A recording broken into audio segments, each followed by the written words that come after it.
Hi, everyone. I will do a brief introduction while the technical problems are being solved right next to me. Thank you.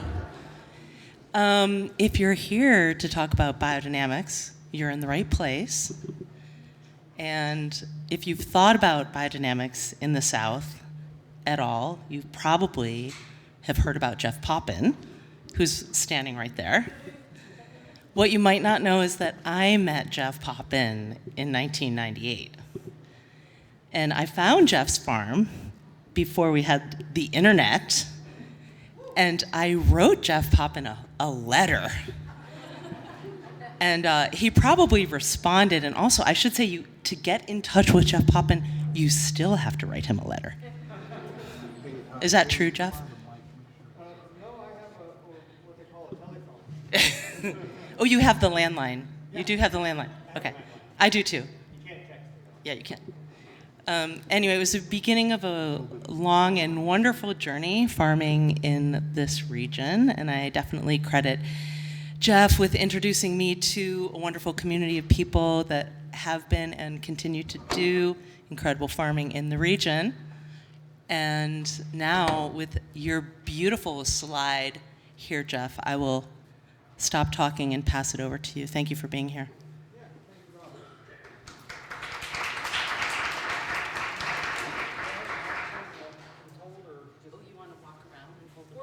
I'm nervous. That's cute. Oh, we do. Wouldn't you be nervous if you had... I am nervous, which is why I'm passing the mic to you. Thank you, Robin. Sorry for the delay. I'm just going to jump right into this. A little bit of background. This is going to be a talk about Rudolf Steiner's help in agriculture. He gave some lectures in 1924, and they're collected in this book. And so I've been using these ideas for 40 years. I've written 4 books. There's some out there on Virginia's book table. And Rudolf Steiner was born in 1861, and he grew up amongst the rural peasants and learned more there than he did going to college and getting his 3 PhDs. His path led him down something besides farming, but that's where he grew up. My father was born in 1906. He also grew up with peasant agriculture. And so I'm not that far removed from generations and generations of farmers. And it just happened that's what happened to me. So this is an aerial photo of our farm. The house right there is where Sasha was conceived. This is where Robin lived. And you can see that it's very diversified. There's forests, pastures, and gardens, wetlands, and lots of different things. And so this talk is kind of about how important it is to have mixed agriculture. I need that little clicker thing. Here it is.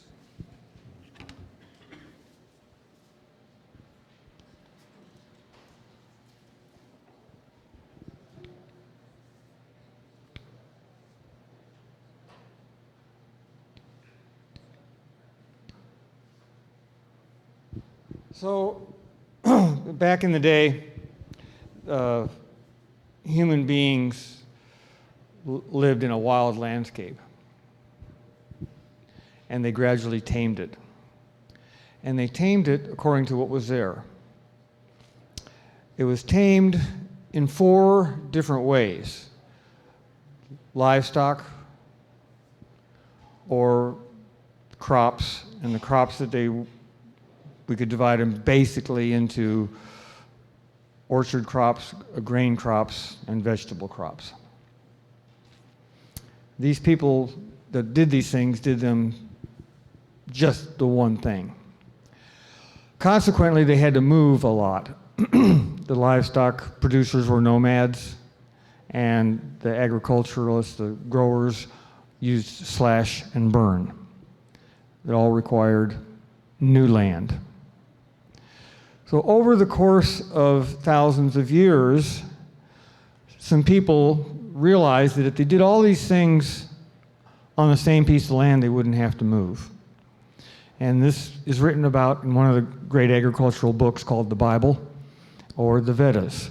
And these are books that teach agriculture. They teach how to farm and improve the land where you're at and not have to leave. And you do it by growing these different things all on the same land and rotating them. So this culminated in the late 19th century, before the advent of chemicals and industrial agriculture. So when we want to learn organic farming, the first step is to go back to these books written about 19th century agriculture for 7th graders. And it tells you how to farm by people that were farming for a living. And I mean, if they didn't grow a crop, their kids died. It was very important to know what they were doing. So gradually, they started doing this all on one farm. So this would have been going through the Middle Ages and on into 1800s. And it was always this mixed agriculture because nitrogen is inert in the air, and plants needed to grow, and the only way they could get their nitrogen was through growing legumes or having animals. And so every farm had to have these things. So that's what these old books talk about. So you have this sort of culmination of the best scientific knowledge and peasant intuitive knowledge joining together to make an agriculture that worked, and it worked well. Then in 1914, they figured out how to synthesize nitrogen from the air to make weapons, and then the weapons facilities became fertilized factories, and agricultural education shifted a total 180 degrees, where crops and animals were separated on farms. And just today I was talking to someone at the University of Kentucky, and I said, well, he's a horticulturist. He does not talk to the people that do animals. They don't talk to each other. There's a very separated line. They have to have that line or they couldn't sell nitrogen fertilizers. It was a hard sell to these farmers in the early part of the 20th century to buy these fertilizers when they could grow it for free. Nitrogen is 78% of the air. Why would anybody buy it? Yeah, so everything took a big shift at that point. And so, and this would have been the time like when Rudolf Steiner and my father were growing up. So there's another aerial view, and the quote up there comes from Rudolf Steiner's lectures, and he was the first person to speak out against the chemicals in agriculture and suggesting that we use compost instead. Go on manuring before was one of his quotes. He wants us to go farming like we were doing before the chemicals came in. But he pointed out some things that we know now that nobody knew back then. And he said it was an absolute general law that if you use mineral artificial fertilizers, that the nutritional value of the food grown on those soils would not be able to nourish the human being fully. And so another one of his quotes from this lecture course, like that last one, is, I can't find any potatoes that taste as good as the ones when I ate as a kid. He could tell the difference in the flavor. And I'm sure many of you can tell the difference in your own organic garden food and the stuff you get at the grocery store. There's a noticeable difference in the flavors. And this is because the amount of nutrients, density, that was in this food back then, because the soils had been treated correctly for hundreds of years and they weren't abused with the chemicals. Now, mind you, he is sensing this chemical abuse of soils and foods in 1924. I mean, he'd be rolling over in his grave now, I guess. So the idea is that we have a farm, and the farm has a boundary, and the boundary is a skin. And a skin is what separates the life from within from life without. Everything alive has a skin, from a cell to a whale. And this farm then has a boundary, and everything that happens within that boundary then generates fertility in such degree that it can replenish itself year after year. If I play my cards right, I can steal a little bit of that fertility and sell it off. But if I don't want to have any inputs, and that's what this talk is about, this is how to farm without spending any money. You have to not sell too much. You can't be greedy. You have to, a lot of what we grow, the grass gets fed to the animals, the tree leaves fall. A lot of what grows on this farm doesn't ever leave the farm. It stays there on the farm. And so that's how it works. So what Rudolf Steiner pointed out that nobody had really elaborated was that it's the oxides of two common elements that are required for the nutrient transportation system in plants. And these are the oxides of silicon and the oxide of calcium, otherwise known as silica and lime. And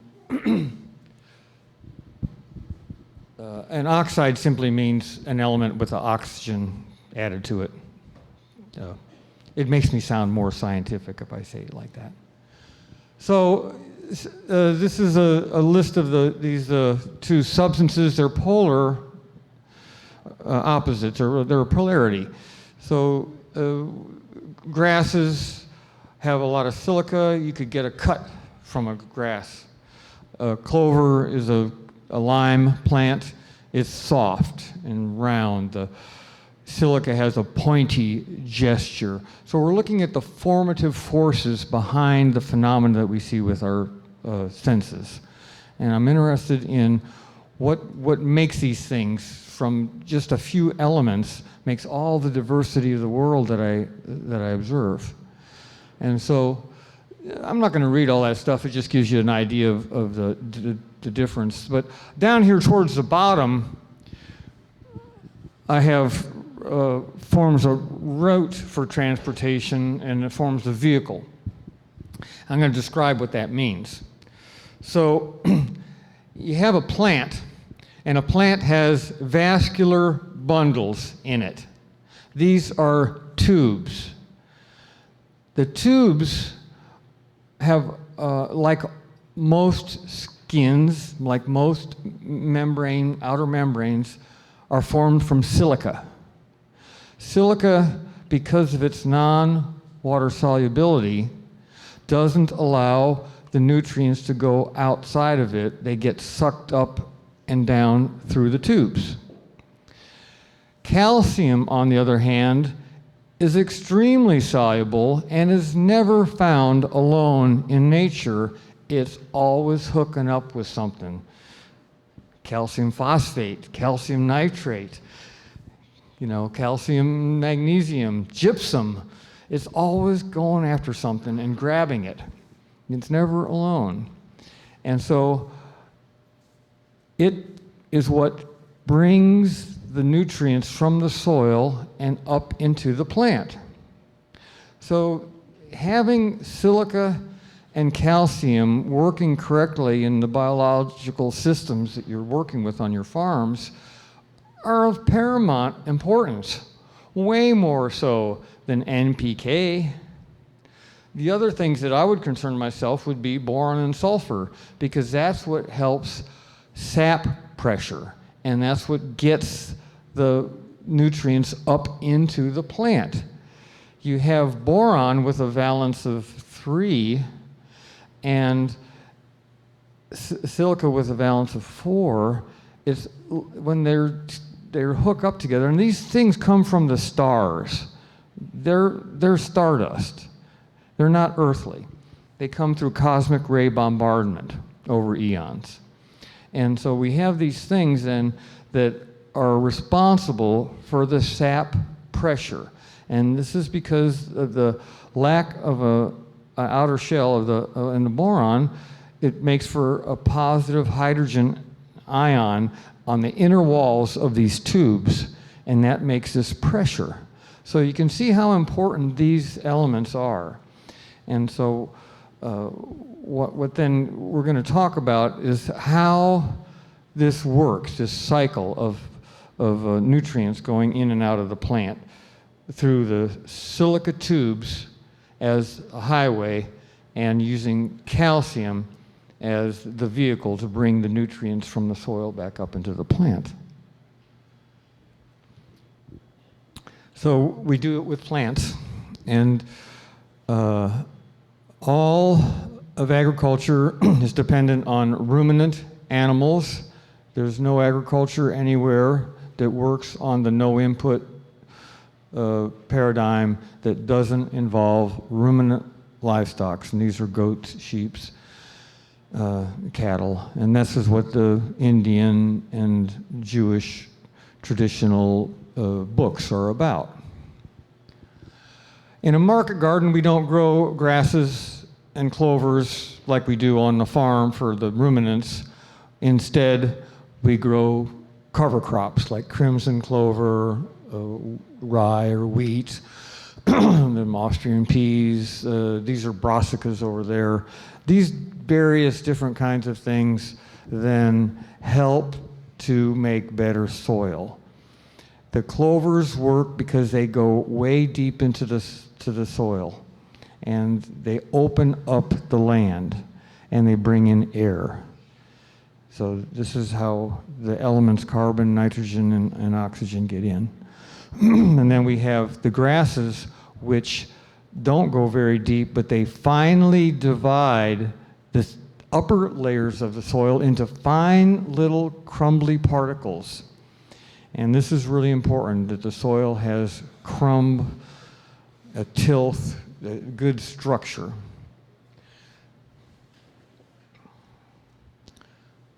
And then we have to use manures. What I'm going to be, my title of my talk is integrating this biodynamic method into a market garden. So, how many of you all are market gardeners? Okay, quite a few. Do you all have a farm too? Yeah, oftentimes not. I happen to have both, but I want to gear this towards how we can use some of the principles in farming in our market gardens. And so compost would be a way to get some of the manures, we mix it with hay and soil and age it for 3 or 4 years. So this is how we make our compost piles. I put 4 or 5 rolls of hay out in an area about as big as this room, and then the cattle eat that for a week, and then I'll put some more out, and after a few weeks it's a 1.5 foot deep of manure, mud, and rotten hay that I scrape up. And the soil there has something that's really important on it. It has the animal's pee. And animal pee is more fertile than the manure, and it's oftentimes overlooked. So we want to have soil that's pee soaked when we're making compost. And we use other organic matters like leaves or chopped up wood that's rotted. Anything. You all probably know how to make a compost pile. So this is now, by the way, you're more than welcome to ask questions while I'm talking. You don't have to wait till the end. I want you to understand what I'm saying, and if you don't understand what I'm saying, you should ask me a question, and I'll explain it better. There's a question right there. So thinking back to your very beginning, when you didn't have a 3 or 4 year old compost pile yet that got aged that long, how did you start? Okay, the question is, what did I do before I had compost that was 3 or 4 years old? I used it in a rawer state, and I had consequently problems with insects and diseases and stuff that I eventually learned if I only put humus on my fields rather than putting manures, I didn't have those problems. It took me a long time to figure this stuff out. I wouldn't be here if I didn't have 40 years of really stupid mistakes. Robin got to see lots of them on our farm 25, 30 years ago. Yeah, and so what you need to do then is to find neighbors that have manure piles that have been sitting around for a while. And generally speaking, if you don't have a farm, then you need to find a farmer and get friendly with them and get manures. Yeah. Anything else right now? Okay, so this is kind of the heart of what I want to share with you, is that agriculture is free, okay? You don't have to spend money. Farming is a way to make money, okay? And the way you do this is you're not greedy. Carbon, hydrogen, oxygen, and nitrogen, along with a little sulfuric acid, are all in the atmosphere, and they're called the free elements. They make up 95 to 98% of a plant. So when we export stuff, we're mostly exporting air. That's what's in food, mostly, is the elements that come free from the air. It's the biggest scam in the world, agriculture. Yeah, so through photosynthesis, sugars are formed. These are the carbohydrates. And these carbohydrates are specific for specific plant species. And they go down the vascular bundles that are called phloem, and they go into the root as sugars, and they come out the root as a root exudate, something that exits the root. These root exudates feed bacteria and fungi, specific species of bacteria and fungi for each species of plant because of the different types of carbohydrates and sugars that are being leached out. A soil scientist can not only tell you if you're growing an apple or a pear tree, they can tell you if it's a Jonagold or a Red Delicious just by the root exudates. It's pretty phenomenal. They're that specific. They come out and they feed the bacteria and fungi, which in turn feed protozoa, the amoebas and things like this. Now this is all extremely simplified, of course, otherwise I wouldn't understand it. So it goes into what we call a soil-air food web, and this is where we find the calcium and the silica. The calcium is laid down by sedimentary rocks through animals from years past, and the silica, again, is stardust that comes down as...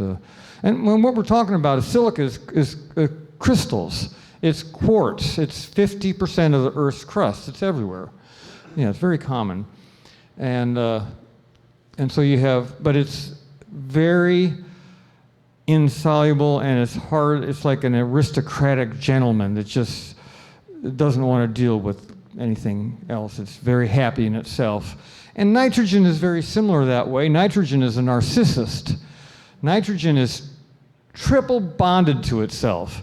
It has always, it's in the inert form N2, It's not just N, it's always bonded to itself, and it's virtually impossible to break that free. It took huge amounts of pressure and huge amounts of heat to make ammonium nitrate. And so the only way that it can be done before then is through life processes, manures, and the family of plants known as legumes.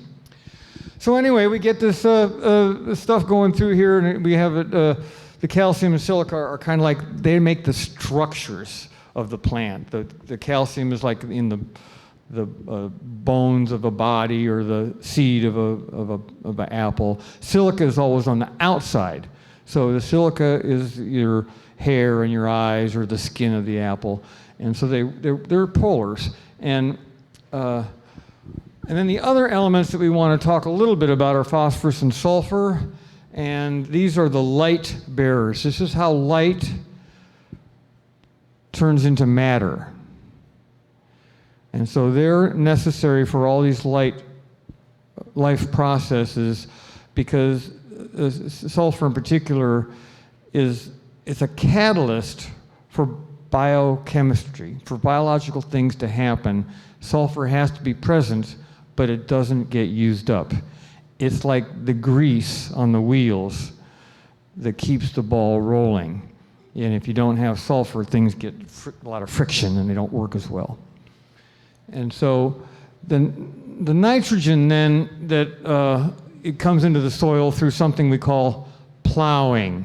And this is where we lift the soil up into the air, and we're bringing air into the soil. And so we're getting this air that has nitrogen, oxygen, and carbon, and a little sulfur into the soil. I always had to scratch my head when I was trying to understand how a legume, like a clover, how those leaves could get the nitrogen out of the atmosphere to make those little nodules on their roots. Well, duh, it's not the nitrogen in the air. The nitrogen in the atmosphere is dead. It has to be nitrogen in the air under the soil, because that's when it becomes alive. It gets part of the microbial biological thing that's going on in the soil, and that's the nitrogen that can be utilized by the clovers to make the rhizobium bacteria's nodules on the roots. So having air in the soil is really important. Soil should be about 25% air. And so the protozoas poop out amino acid nitrogen. Now this is a specific form of nitrogen that then through sap pressure then goes up the xylem with trace elements become chelated through the biology in the soil, and there's an ionic exchange for the metal elements, the hard elements, and this is when hydrogen ion is swapped for a potassium ion. And so this is how the plant then decides what it wants. Hydrogen is the element that is the most common in the universe. It's like 98% of the universe is made of hydrogen, but it's also the element that is the minutest, by far the smallest thing. Smallest in context, largest in context. Hydrogen then comes from the farthest reaches of the universe to our sun. It comes from the sun to the earth, and then it forms sugars in the plant. And as it's going through the plant, it picks up signals on what that plant's going to need.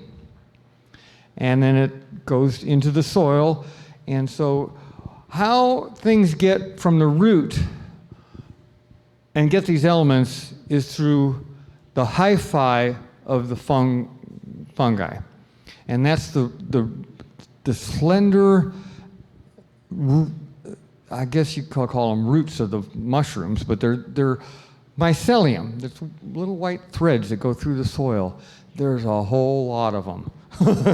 And there can be hundreds of miles in a footstep of these tubes, silica-coated tubes with calcium drawing things in and up through the plant, through these ionic exchanges and chelation and stuff like this. So then it grows up the plant and it causes growth. Eventually we get a crop. Now here comes the hardest part. We have to put most of that back into our farm. We can't sell the crop. And this is a big mistake that I made as a farmer and many farmers make, because they sell stuff. We have to feed most of what we grow to animals on our farm so we have the manures to grow our crops for next year. We want to farm for future fertility. We're not just farming for this year. We're farming for years and years in advance. And so what we do then is maybe 85, 90% of what I grow then has to go back into the soil. And so this would be, all the waste products. I grow vegetables, so there's a lot of waste in vegetable production. But then also we have to grow hay for the cattle so we can have the manure, so we can make compost to grow the vegetables. And then we utilize the forestry products, rot them. They have a lot of the fungal activity comes from the forests and the woodlands, whereas the manures from my animals is more of a bacterial-oriented type of fertility. So all this stuff then, it goes back. And what we can then sell has some minerals in it. And those minerals are made available by carbonic acid that's formed as rainwater flows through carbon. And so our soils need to be 4 to 5% organic matter so that there's enough carbon so that when it rains, the rocks and the things in the soil will leach out enough of the hard elements that are not free. Calcium, magnesium, potassium, things of this nature they don't come from the air, they come from the soil. Now we might put some wood ashes down or lime or something like that so we have adequate minerals available, and that depends on where you live. You find out your geology of the rocks that formed your soils, and you can learn about what, maybe some areas of the country are lacking in, maybe phosphorus or something. But almost all soils have enough elements in them in an unavailable form to grow crops for thousands and thousands of years. And this is what the USDA taught before the advent of chemicals and they became chemical salesmen. And what we're going to do then is we're going to sell enough of our as much food as we feel like has minerals in it that we can get leached out of the rocks on our soil for the next year. Does that make sense? And so I'm not going to buy anything. This is a self-sustaining. And the reason it works is because of concepts like symbiosis and synergy. It's like when you have this and they make so much energy, but you put them together and there's more energy than the two separate. Yeah. A farm is a great place to witness synergy and symbiotic activity culminating in abundance. So it all happens because of these microorganisms, and the old farming books and any modern organic farmer will tell you that really the main thing that a farmer is doing is caring for microorganisms. And we want to have billions of microorganisms in a spoonful of soil. A spoonful of soil can have only 1 million. Many people don't know the difference between the word a million and the word a trillion.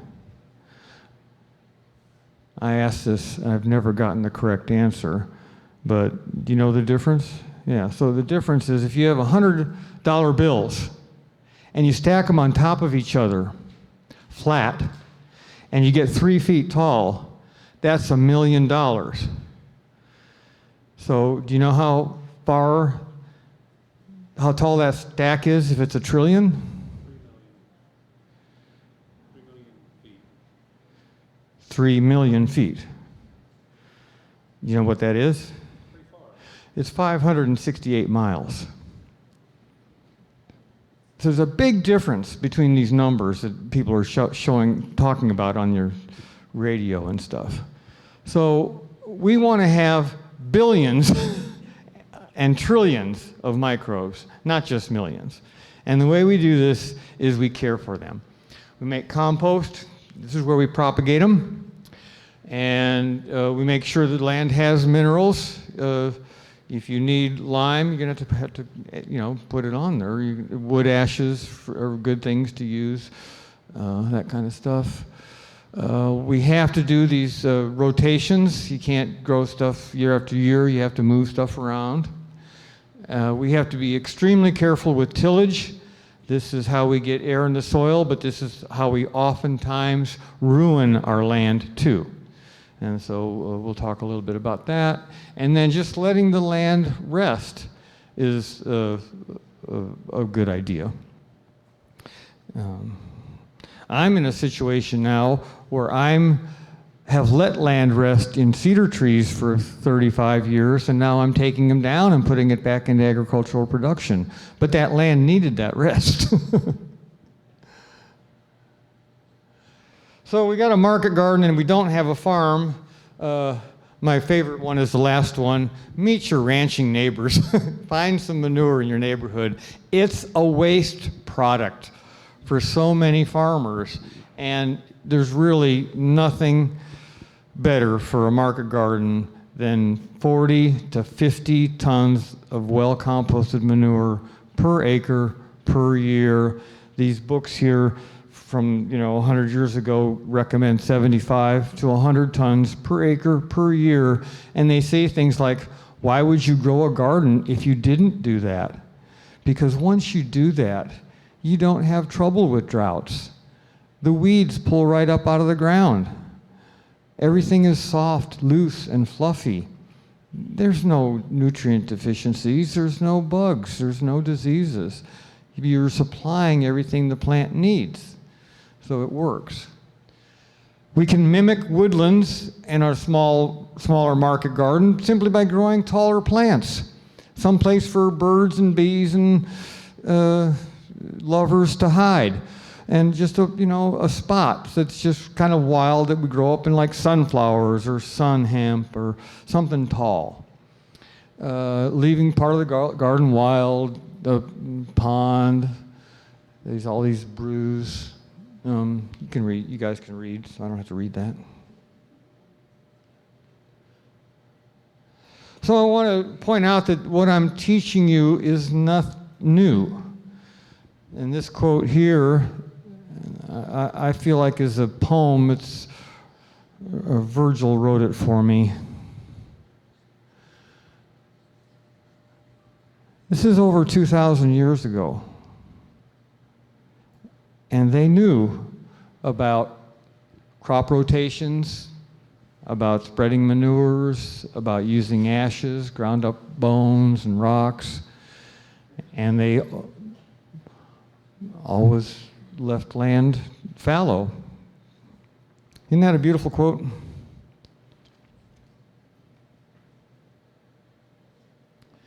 So specifically, one of the things that we do on our farm is we take manure and, you can pass that around. And this is called horn manure, and it's where we've taken the manure and buried it into a cow horn, and then in the fall, then it comes out, this microbially rich black stuff that we stir a small amount like what we're passing around for an hour, and then we sprinkle it on the land with a whisk broom. So when I first heard about this 40 years ago, I thought that's the stupidest thing I've ever heard in my life. And I was told that I didn't have to believe it for it to work. So I tried it, and it worked. It took me a while to figure out how to make these preparations correctly, but this is one of the things that Rudolf Steiner recommended in his book. And he kept saying humus and humus again. We want to have our soils really full of humus. And so that's it's not only the measure of organic matter, it's the biologically active organic matter is what we're looking for.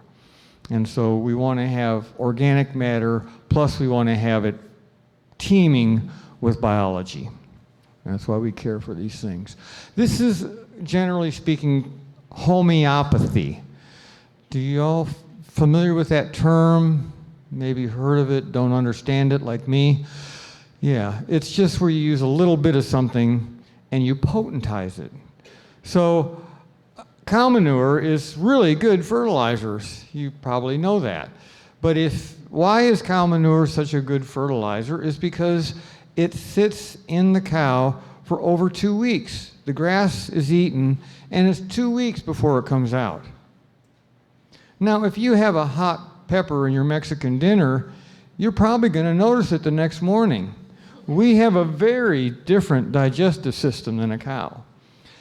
So while this grass is turning into manure, there's a whole lot of flora and fauna inside the cow's 4 stomachs and 100 feet of intestines that are working on this grass and turning it into this wonderful manure product. And Rudolf Steiner had the insight that one of the reasons it was really good was because forces that are in the cow that ray out, just like forces are always raying in and out of us, they get caught up in the horns and the hooves and ray back in to the cow's digestive tract. A cow is a very digestive animal. And so he suggested then that we put manure in a cow horn as a way to potentize it. So we're potentizing the manure by burying it in a cow horn. Then we potentize 3 gallons of water by stirring this product up in the water, this humus. And then we potentize the dew as it's falling by taking a whisk broom and sprinkling it over an earth ground up in the air, and it gets in the dew and it falls into the soil. And this is a great way to build soil humus. I've got extra of this to give away if you all want to take some home and try it in your own garden. Now I want to talk specifically about some common crops that a market gardener might grow. And we'll just start with onions. And I'm starting with them because it's usually the first commercial crop we get out in the year. And we get the ground ready, and then we make rows, and then we put the 2 onions together every 8 or 9 inches apart, rather than putting 1 onion every 4 inches or 5 inches apart. That's because an onion will grow up it'll make a bulb, right, even if it's right next to another one, and that allows me to hoe much faster. So what I'll be talking about for the next few slides is how to efficiently grow lots of vegetables with as little labor as possible. And so on a farm, hoeing is one of the big labors. And so a lot of what I'm trying to figure out is how to avoid work. People say, well, I grew up on a farm and I must have learned farm work from my dad. And I correct them and say, no, the only thing I learned to do as a kid was how to get out of farm work. I was really good at it. If I saw farm work, I went the other way. Like any normal hippie growing up in the 60s would. Anyway, back to this. So we keep the land cultivated. So every time we're hoe and we step on the soil, we have to loosen it back up. We can never leave the land with a footprint on it. It always has to be loose and fluffy so that weeds can't sprout, so that there's a lot of access to air, but primarily to check evaporation. The way that I do this is with a Farmall 140 tractor, and it has shoes behind the back tires. That's how I lay the rows off. So if we go back, well, yeah, I want to go back a few slides here. Well, I don't see it. Anyway, you can sort of see in that, nah, not really. Maybe it's a slide farther up. But anyway, everything on our farm is laid off at 42-inch rows, laid off with that Farmall tractor. And then after I lay the rows off and we plant it, where everything is planted by hand, we drop the seeds in the ground and step on them. We always plant before a dry spell. Never plant before it's going to be wet, because we don't want it to rain on the field until we've gotten a cultivation or at least a harrowing done. We've got to stay on top of the weeds. And so the Farmall tractor is quite common.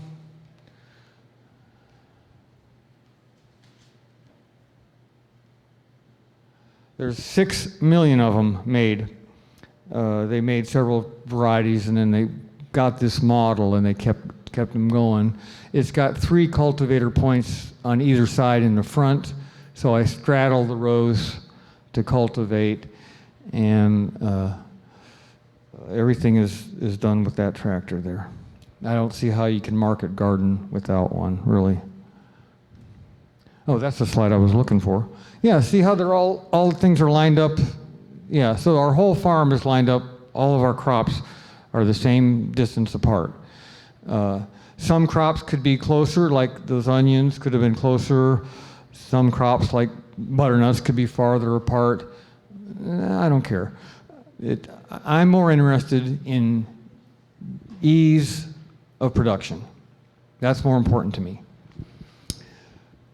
A couple interesting things about our farm. We raise hundreds and hundreds of thousands of pounds of produce with no hoop houses, never any irrigation, no black plastic mulch. We don't even use plastic crates.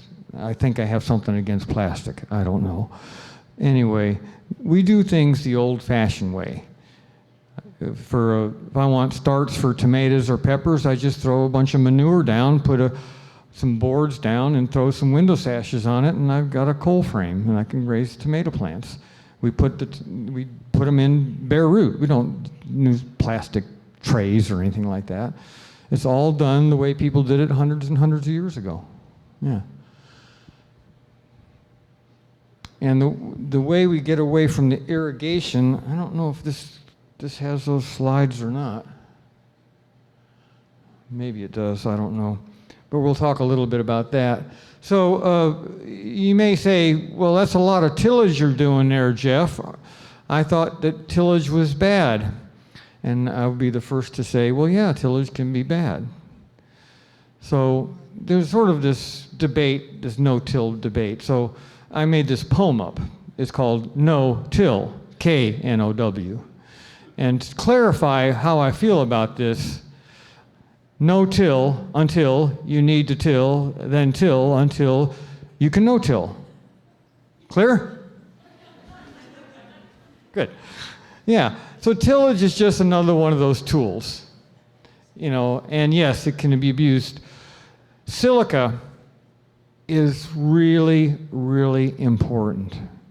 And there's 2 ways that we destroy the silicic acid in the soil. One of them is tillage. Obviously, when I till, I'm cutting those fungal hyphais. Yeah, so we have to be careful. I only till very shallow. Yeah, and we're gentle with it. I go real slow. Yeah, one of the biggest things I've learned is just to plow slowly. I can't plow in the morning because I drink coffee. I have to wait until I calm down a little bit. This is a picture from one of those old farm books, and it's basically how you grow stuff. Is you just you keep the land loose and fluffy. Not only does it keep the weeds down and aerate it, but you're keeping moisture from leaving the ground. And this is how I'm going to explain that. Are you all familiar with dry land farming? Have you ever heard of this? It's kind of an old-fashioned thing, but there's 3 types of water in the soil. You have your subsoil moisture. Well, if you dig down deep enough, and when it's wet, that's your, the subsoil holds moisture. So we open up the soils in the fall so that rain during the fall and winter soaks into the soil and gets into the subsoil. We get 40 to 50 inches of rain a year. That's plenty to grow almost all the crops you need to grow. You don't have to water later on if you conserve the water that fell in the wintertime.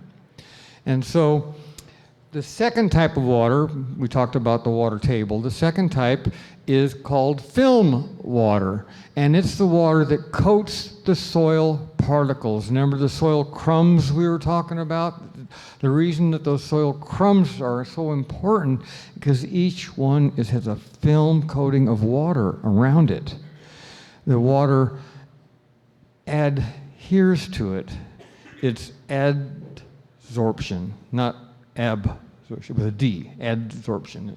Like, when you dip a rock into water and you pull it up and it makes little, looks like dew. Yeah. So anyway, so then the third type of water is capillary water, and that's the water that's magic, and that's how we water our crops. It goes from a wet spot to a dry spot, no matter which way it is. It defies gravity, like when you put a paper towel into a glass of water and the water rises up the paper towel. That's capillary action. And that's how the subsoil moisture gets up to the surface. The plant roots that we're growing, our crop, dries out the soil near where they're, growing. And then that dry soil draws up the subsoil water through capillary action, because water will go from a wet spot to a dry spot even if it's going up. It's amazing. Yeah, it's hard to believe. So we conserve the moisture by keeping the soil loose and fluffy. So after anybody walks in my garden, I have to go cultivate it.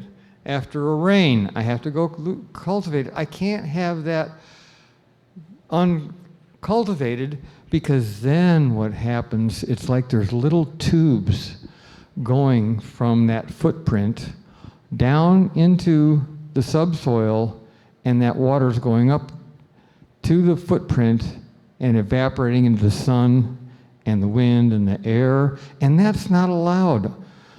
We can't have that. The only way water should leave our farm is through transpiration inside the plant.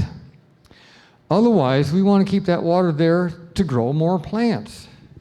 Yeah, so when we press down on the soil, see how the film water joins together and then can leave. But if we keep the soil loose, the film water can only go where it's compacted, and it stays there waiting for a root to come down and get it. And then it'll come up to that point through the capillary action. Is this clear? Damn, y'all are smarter than I am.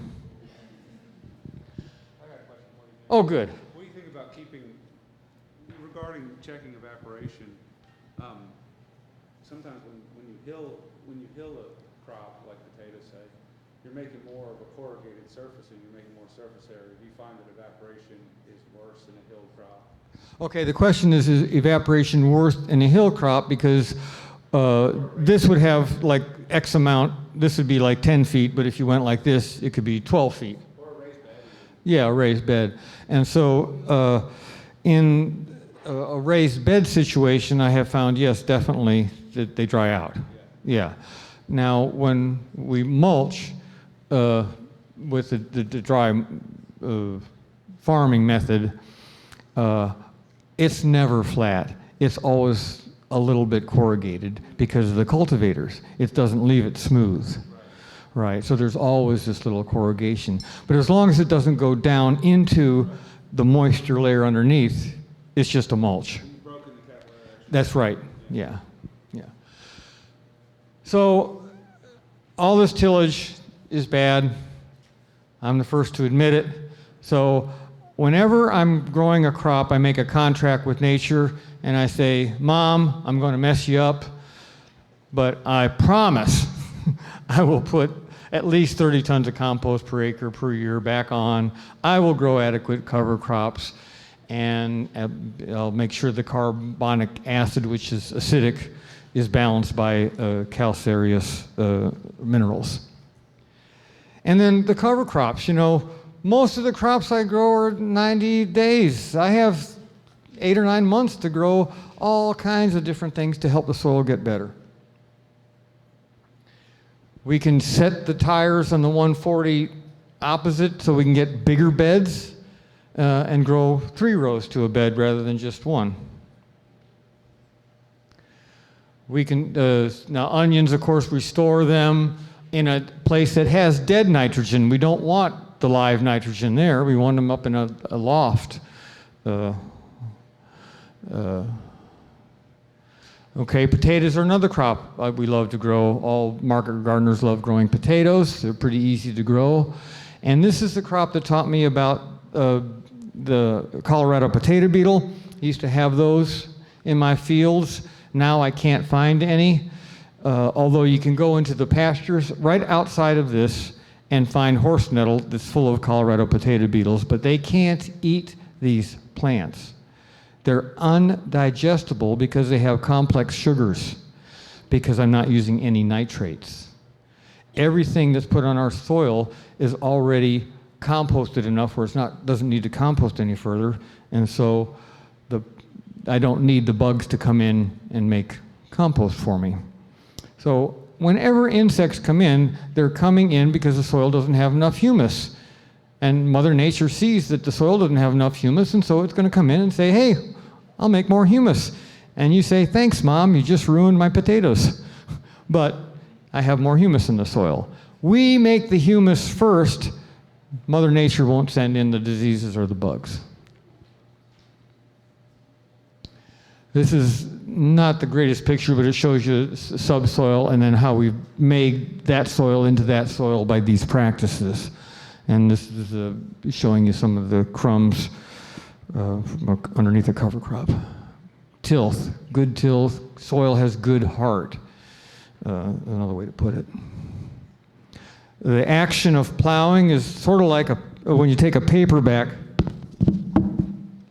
book and you go like this, you see how all those layers shift? Like all these pages then are facing each other differently. They're going like this. And that's how the air gets in. That's how plowing works to bring in air. This is just showing you. We don't try to flip it all the way over because we want air. We don't want to seal it back off. We want the air to be in there too. We only mold board it if we're doing sod. This is where I'm going to plant potatoes here. So it had a cover crop on it, and I mowed it, and I ran the chisel plow through it, and then I used to want to keep plowing it and I get so excited in the spring. I just can't wait to plant. And these seeds and potatoes are burning a hole in my pocket. And I just go crazy. And I get Jen to tie. tie my hands behind my back, because the only way to really have good soil is to let the microbes do the work for you. Don't try to do it with a machine. You're just gonna mess it up. So I leave the field. If I kept on that field, I could get it where it's ready to plant, but I'd have to go over it several times with a disc or a rebreaker or harrows and whatnot. And what happens then is I'm fighting myself, because I'm gonna have troubles later down the line. If I don't do anything and just let the microbes have that field for a week, when I go back in there, it breaks up like powder. It's unbelievable, because the microbes that were living on the winter cover crops have died because I cut off their root exudates by mowing it, and then we've plowed it. And so they're all in disarray, and a whole set of other microbes comes in and says, hey, wow, we got a little elbow room, look at this. And they start growing, and these would be the summer-loving microbes, and they sort of take over by beating up the winter microbes, and it's all done by microbes in the soil in a much better way than I could ever do it possibly by myself. And then after a few times, I'm ready to plant. This is a chisel plow or a rebreaker. That's a mold board plow. This is a bad picture of a harrow, and that's the manure spreader. Those are just some of the tools we use. This is a winter squash. Now I want to talk a little bit, I don't have much more time, but I want to talk just a little bit about the opposite of making humus, the opposite of growing stuff, the opposite of growth and reproduction and vegetation. I want to talk about ripening, nutritional values, storage qualities. These are all functions of silica. The growth and everything else with humus, those are calcium functions. These are getting things to grow, coming from the inside out. Silica works from the outside in, and we want to do something to make the crops not grow so much, but become more nutritious, to be able to utilize the sunshine to the full ability to work with these elements, these nutrients in the soil, to come up into the plant and make the plants as nutritious as possible for the best possible sustenance of human nature. We want to raise human consciousness, just like human consciousness has been raised for thousands and thousands of years before we started using these chemicals. All of a sudden, human consciousness quit growing when we started using chemicals. We utterly prevent nutrient density in our foods by the way we grow it these days. Consequently, we're stupider. This time we take quartz crystals and we grind them into a powder and we bury them in a cow horn, and then we take that out and we use a small amount of this. We stir it in 3 gallons of water, and this time, after stirring it for an hour, we sprinkle it on in the morning. This is done, we do this at daylight. You've done this before. You get up before daylight, you stir this stuff up, and you sprinkle it as the sun is going up, not as it's coming down. And this works with these different forces to help the plants be more nutritious and to withstand parasites and other problems. Do you use the geodes? Yeah. Do you find them on your farm? Yes. Yeah, he asked about. Better than just say the quartz crystal, which is not from. You could use that, you could grind up your glasses. You could. It doesn't matter. Hell no. Nothing matters, okay? I mean, I would think that the geodes would be better because it was from your land. You would rather have something from your land. That's right. Yeah. Not my glasses. No, I've used quartz crystals from Arkansas or Brazil. When I was in the mountains, I might, get a pink Colorado crystal from some 10,000-foot mountain, or I brought one back from Costa Rica because it was by a volcano. Crystals are cool, man. They got energy in them. You all know that. We do need to consider these 2 to 5% minerals that we are selling when we sell a crop. It's not just air. I might say that we're selling transformed air and water, but there are some minerals involved. By the way, I lie all the time. You might have noticed that. So these are just some of the kinds of rock dust you might find useful whenever we have volcanic rocks or anything like this. It's very helpful for gardening. These other preparations, this isn't a talk about the biodynamic preparations, which I may have given here before, I don't know, but we make them out of these plants.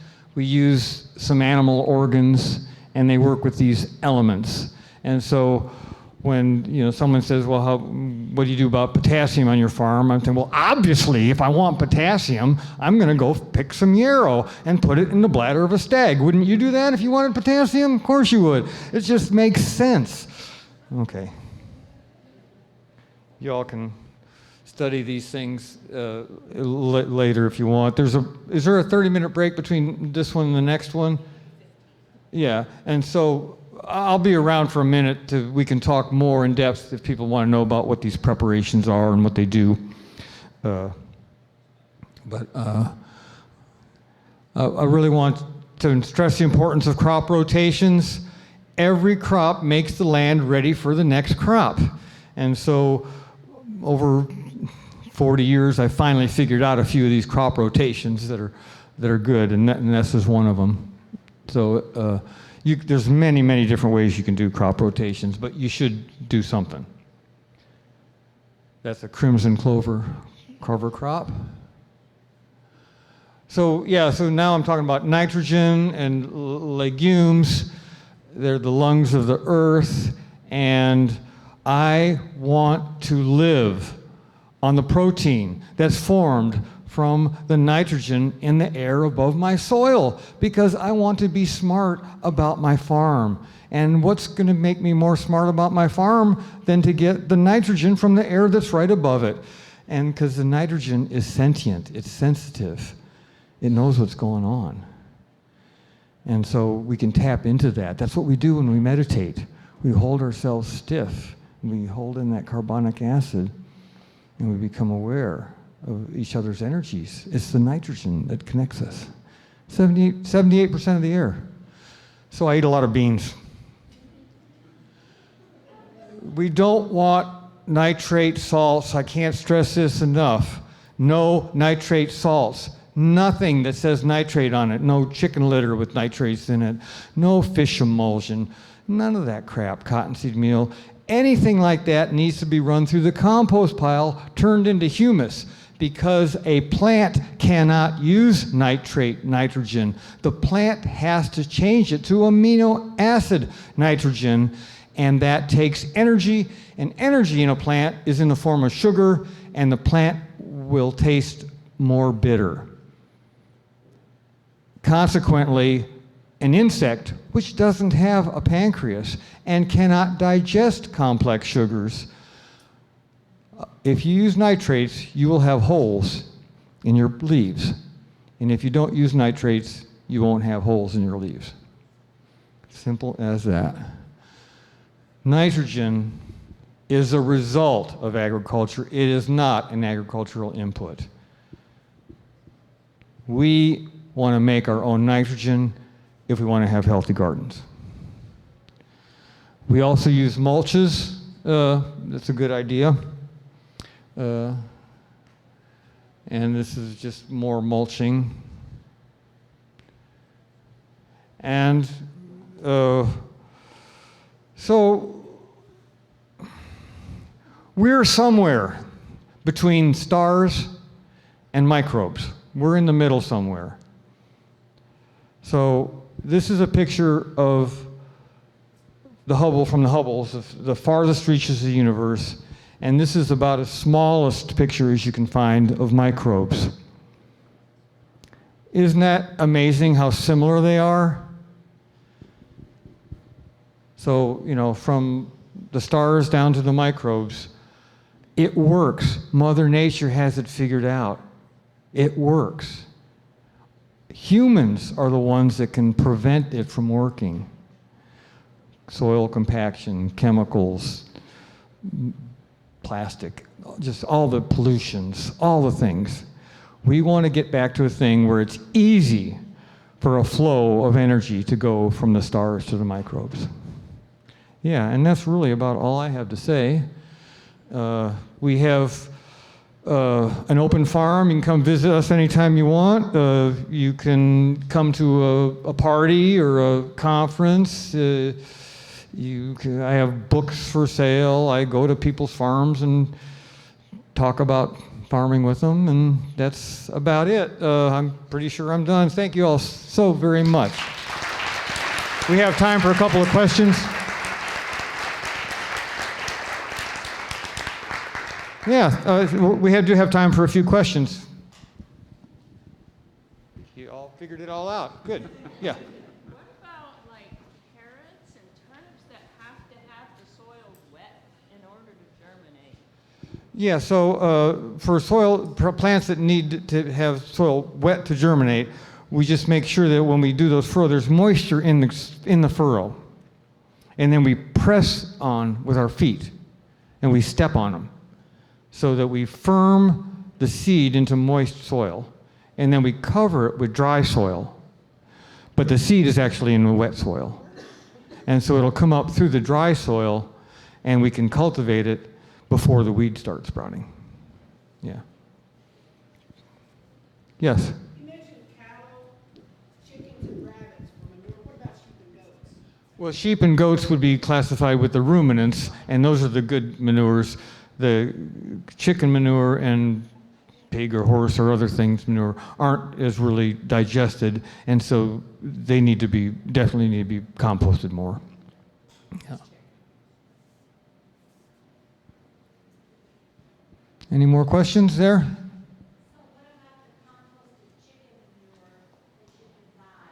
Does that Yeah, so the composted chicken manure you can buy is there to support what's called the CAFO chicken industry Tysons.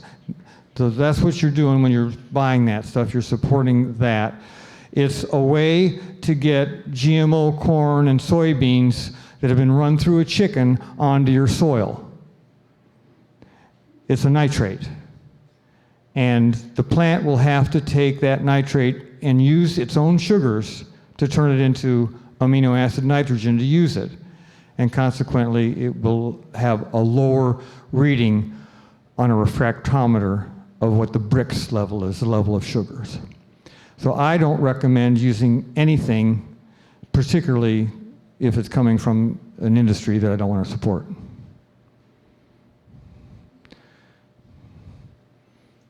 Yeah. if your compost takes 5 years, what is the process that you like? How does it go over those 5 years? Do you turn it a lot in the beginning, or do you just put it down and wait 5 years? Yeah, so she's asking about how I make the compost. So I usually pile it up, and then 6 months later, flip it, and then maybe another 6 months, flip it, and then I let it set for a few years. Yeah. And do you put the preparations in the compost? I do. Yeah, I put them in at the beginning, and if I flip it, I usually put more in. Yeah. And then we have the Southeast have a biodynamic association. It happens at our farm. It's a conference every year. You're welcome to come. It's the first weekend of October. We've been doing it about 40 years, and we make all of these preparations at the conference, and we have fun too. Yeah. And I'm going to be around. I came up from Tennessee, so I'm going to be around. If anybody wants to talk, I mean, I'm here to talk. Obviously, I love to talk, and I love gardening, and I love farming, and I love you. So.